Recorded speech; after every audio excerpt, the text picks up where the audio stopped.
پھر دوبارہ آئے ہیں، ہن ملن نہیں آ رہے، ہن چھری لکائی ہوئی ہے. وَفَدَيْنَاهُ بِذِبْحٍ عَظِيمٍ، ابراہیم جاؤ بچے کو ذبح کر دو. چھری لے کر باپ چلا، 1500 کلومیٹر کا سفر. سارے راستے کیا سوچ ہوگی کہ میں چھری چلاواں، اے بکرا تھوڑا میں راہ چاہیں تو بکرا ذبح ہویا پیا کہ وہ عید پڑھ کے گیا اس. اے بکرا تو نہیں کومنا، پتر کومنا ہے. عمر کتنی ہوگی؟ 92 سال.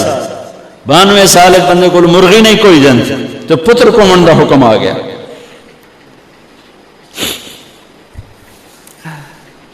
بڑے شیطان کے یوں منہ کرو ادھر لیفٹ، ادھر سے منہ کرو تو رائٹ.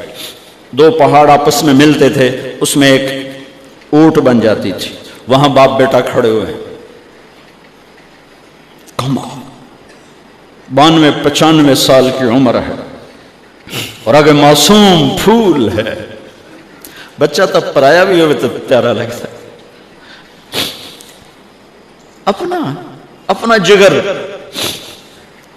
انی ارا فی المنام انی اذبحک فانظر ماذا ترى، بیٹا تیرے ذبح کا حکم آ چکا ہے، کیا کہتے ہیں؟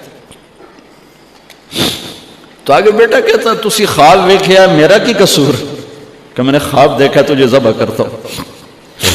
تو آگے اسماعیل کہتے ابا میرا کیا قصور ہے، خواب تو آپ نے دیکھا ہے، میں تو آپ کی اکیلی اولاد ہوں، مجھے کیوں ذبح کرتے؟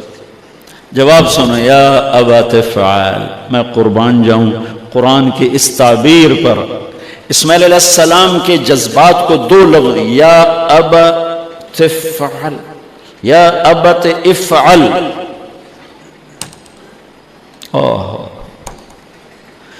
کیا تسلیم و رضا ہے. ترجمہ جو بھی ہے، فرمایا دیر کیوں کر رہے ہو. اس سے جو نکلتا ہے نا ایک خوبصورت مفہوم وہ ہے، ابا تو دیر کیوں کر رہے ہو. تو حیران ہو گئے، تجھے پتہ ہے میں کیا کہہ رہا ہوں؟ ہاں پتہ ہے. اب مجھے ذبح کرنے کا کہہ رہے ہیں تو کوئی گھاٹے کا سودا نہیں ہے. آپ کے بدلے میں جنت، دنیا کے بدلے میں جنت ملے گی اور آپ کے بدلے میں اللہ ملے گا، اس میں کیا گھاٹا ہے. آئے خیال پیچھے چلا گیا ماں کی طرف. کہنے لگے ہاں میری ماں نو بڑا دکھ ہوئے گا. تو پھر اپنا کرتا اتارا، کہا ابا یہ کرتا میری ماں کو دے دیں،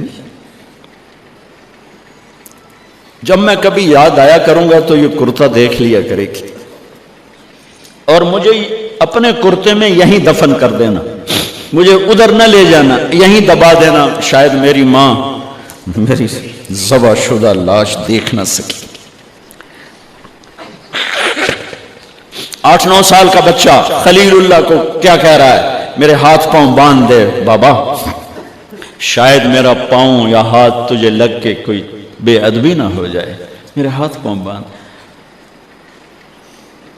مجھے الٹا لٹانا، سیدھا نہ لٹانا، کہیں آنکھوں میں آنکھیں پڑیں اور تیرا دل نرم ہو جائے، تیرا ہاتھ نہ کمب جاوے، میرے رب دے امر اچ دیر نہ ہو جاوے. ان کو ماننے والی امت کہے سود کے بغیر گزارا نہیں، جھوٹ کے بغیر گزارا نہیں، ملاوٹ کے بغیر گزارا نہیں، رشوت کے بغیر گزارا.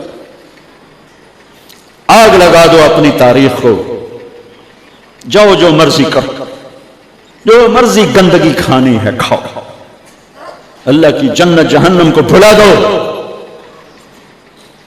جو کرنا ہے کرو. لیکن تمہارے بھلانے سے حقائق نہیں مٹ سکتے. جنت بھی ہے، جہنم بھی ہے، اور حلال حرام پہ فیصلے بھی ہیں. ابراہیم علیہ السلام نے ہاتھ باندھے، پاؤں باندھے. یہ کوئی بکرے دے ہاتھ پیر تو نہیں بننے جا رہے، پتر دے ہاتھ پیر بننے جا رہے ہیں. الٹا لٹایا، ایک ہاتھ میں چھری، ایک ہاتھ میں سر کے بال، گوڈا کنڈ پہ رکھے، گھٹنے کو کمر پہ رکھا، یوں بال پکڑے اور چھری، اور ایسے یوں آسمان کو دیکھا.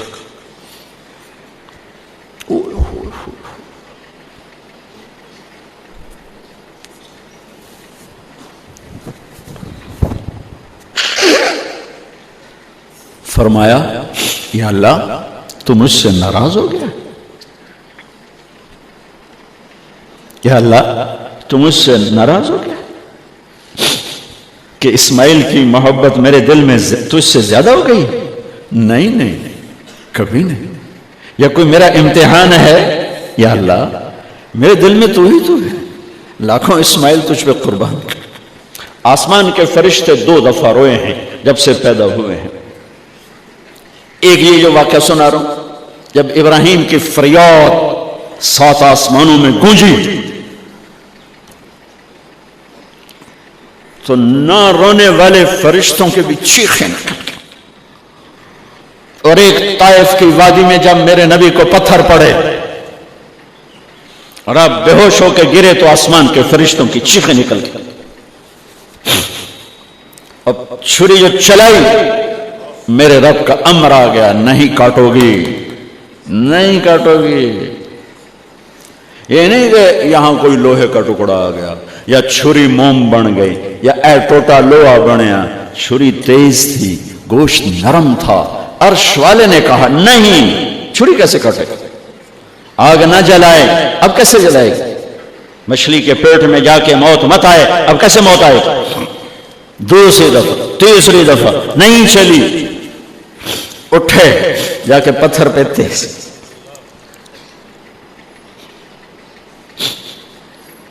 یہ علماء نے لکھا ہے کہ جانور کے سامنے چھری تیز نہ کرو تاکہ جانور کو تکلیف نہ ہو۔ قربانی کے مسائل میں آتا ہے، قربانی کے مسائل میں، کہ جانور کے سامنے چھری تیز نہ کرو کہ جانور کو تکلیف نہ ہو۔ پتر دے سامنے چھری تیز ہو رہی، میں چلتی کیوں نہیں؟ جب چوتھی دفعہ پکڑیا تو اللہ نے کہا جبریل جلدی کر، میرے خلیل نو جلال آیا ہے۔ امتحان پاس ہو گیا۔ وَنَادَيْنَاهُ أَنْ يَا إِبْرَاهِيمُ قَدْ صَدَّقْتَ الرُّؤْيَا إِنَّا كَذَلِكَ نَجْزِي الْمُحْسِنِينَ وَفَدَيْنَاهُ بِذِبْحٍ عَظِيمٍ۔ پٹی باندھی تھی آنکھوں پر، چھری جو چلائی چل گئی، آنکھوں سے پٹی اتاری تو سامنے چھترا اور آگے اسماعیل اور ساتھ جبرائیل، دونوں مسکرا رہے اور چھترا سامنے پڑا۔ میرے نبی ساری زندگی 2 چھترے ذبح فرماتے تھے قربانی میں، ایک امت کی طرف سے، ایک اپنی طرف سے۔ حج کے موقع پہ 63 اونٹوں کی قربانی دی۔ جس امت کے پاس یہ تاریخ ہو، ان کے پاس کہاں سے گنجائش لاؤں جھوٹ کی، فساد کی، منافقت کی، زناکاری کی، بدکاری کی، جوے کی۔ کتنے میرے نسل کے بچوں کو اسی تلمبے میں رہنے والوں نے نشوں پہ لگا کے، ارے میرے بھائی کیوں لوگوں کے چراغ گل کرتے ہو چند ٹکوں کے پیچھے؟ کیا اللہ کے سامنے نہیں جانا؟ کتنے بچوں کے میں علاج کروا چکا ہوں، لاکھوں روپے خرچ کر چکا ہوں کہ غریب لوگ، اج میرا پوتر نشے تے لگ گیا ہے انہوں تب بھجوا۔ اب تک کتنے بچوں کو میرے اللہ نے ذریعہ بنایا مجھے، تو میں جب تک یہ اڈے والے بند نہ کریں میں کہاں سے اتنے لاؤں اسباب کے ایک ایک کا علاج کروں گا۔ لیکن یہ میرا پیغام ہے کہ مرنا انمیت مرنا آسان۔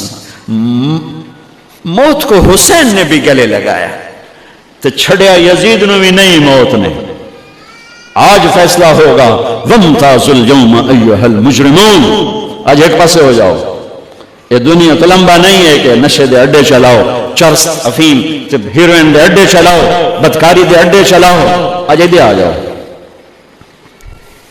ہاں میں یہ کہا کرتا ہوں، چھری چلی اسماعیل پر، اللہ نے نکال لیا۔ پھر 2000 سال کے بعد میرے نبی کے باپ کی باری لگ گئی، لمبا قصہ ہے، ٹائم ختم ہے۔ چھری چلنے لگی میرے نبی کے والد عبداللہ پر، اللہ نے نکال لیا۔ 100 اونٹ ذبح کروائے اور ان کو نکال لیا، لیکن چھری نے چلنا ضرور تھا۔ اس لیے کہ زمین کو پانی نہ ملے تو وہ سرسبز نہیں ہوتی۔ میرے نبی کے گلشن کو پانی کی ضرورت ہے اور تھی اور رہے گی، تو میرے نبی نے اپنی اولاد کا خون پیش کیا، اپنے صحابہ کا خون پیش کیا، اپنا خون پیش کیا.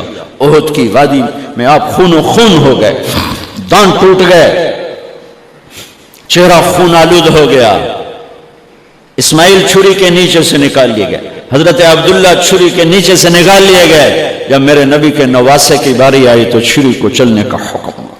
پھر حسین کی بھی کٹی اور عبداللہ کی بھی کٹی اور علی اکبر کی بھی کٹی اور قاسم کی بھی کٹی اور جعفر کی بھی کٹی، عون کی بھی کٹی، عبداللہ کی بھی کٹی. سارے آل رسول کے نام بتا رہا ہوں جو کربلا میں شہید ہوئے. 17 آل رسول میں سے شہید کیے گئے، باقی تو سارے غلام تھے. 17 میرے نبی کے گلشن کے پھول تھے. ہاں انہیں کھاد بننا تھا. میرا اللہ چاہتا تو ان واقعات کو روک سکتا تھا، لیکن اللہ اقبال کی قبر روشن کرے. اسلام زندہ ہوتا ہے ہر کربلا کے بعد. یہ میرے رب کی سنت. ہمارے لیے کربلا نہیں ہے. ہمارے لیے کربلا کیا ہے؟ جھوٹ چھوڑو، زنا چھوڑو، شراب چھوڑو، جوا چھوڑو، سود چھوڑو، ظلم چھوڑو، ذاتی چھوڑو، الزام تراشی چھوڑو، ماں باپ کی نافرمانی چھوڑو، بیویوں پہ ظلم چھوڑو، لوگوں کے حق مارنا چھوڑو، لوگوں کو بے عزت کرنا چھوڑو، جھوٹے مقدمے چھوڑو، جھوٹی گواہیاں چھوڑو. ہمارے لیے یہ چھوڑنا ہے. ہمارے لیے یہ چھریاں ہیں. چلاؤ چھری اپنے جذبات پر، احساسات پر، ان غلط خیالات پر جو کل کو اللہ اس کے رسول کی بارگاہ میں ہمیں شرمندہ کر دیں.